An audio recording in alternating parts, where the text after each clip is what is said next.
Perfect. Welcome to the deep dive.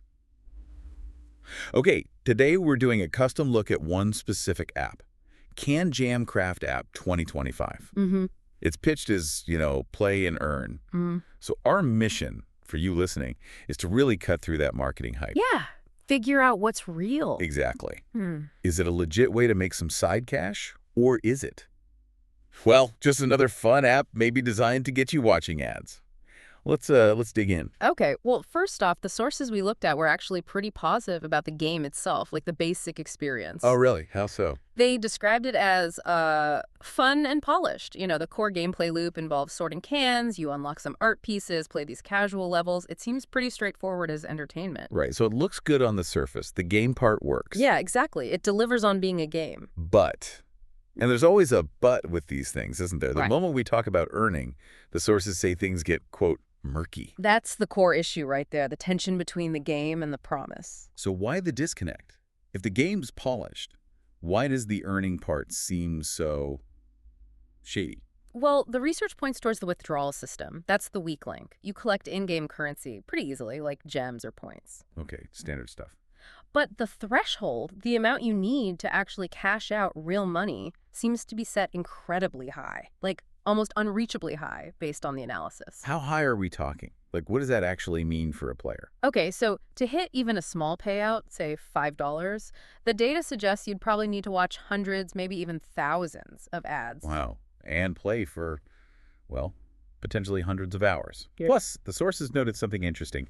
The rate at which you earn that currency slows down dramatically the closer you get to the cash out point. The classic diminishing returns trick. Exactly. It basically creates this treadmill effect. You're putting in loads of time, watching tons of ads, and the potential reward just doesn't stack up. It feels intentionally difficult. So it's less that the cash out button is broken and more that it's behind a sort of impossible wall for almost everyone. That seems to be the conclusion from the analysis, yeah. Which leads us to maybe the biggest red flag. The total lack of proof. The verification gap, as the sources put it. Yeah, this was striking. If people were actually getting paid even small amounts, you'd expect to see something online, right? Definitely. Screenshots, forum posts, YouTube videos showing the money hitting PayPal. There's just nothing. The analysts searched, and they found a complete absence of clear, verifiable proof that anyone has successfully cashed out real money. And the user numbers kind of support this lack of payout button. The sources mentioned download numbers and ratings are very small compared to genuinely popular casual games. And critically, like you said, no major review site, no user testimonial with actual evidence shows a successful withdrawal. It's just absent. So the earning part seems, based on all this evidence, pretty much unverified, maybe even fictitious. Yeah. That's a strong implication from the sources, yes. The practical conclusion they reach is pretty firm. Can Jamcraft is probably safe to play, just as a game, Okay. like any other time waster app. Right. But it's definitely not a reliable income source. The evidence just isn't there to support the earn claim. So for you listening, the takeaway here seems clear. If you download Can Jamcraft, treat it purely as entertainment. Yeah, just a game.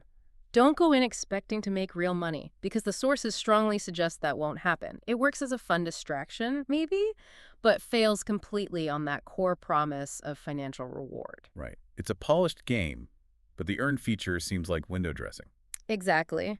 And that actually brings up a more interesting sort of final thought for you to consider maybe for any app like this. Okay. Well, if the advice is to just treat it as entertainment and ignore the earning part, what's the real cost of the time you spend playing, especially when the main excitement or drive might come from that earning feature, even if it turns out to be, well, not real. The opportunity cost. Yeah. Chasing something that isn't actually there. Yeah.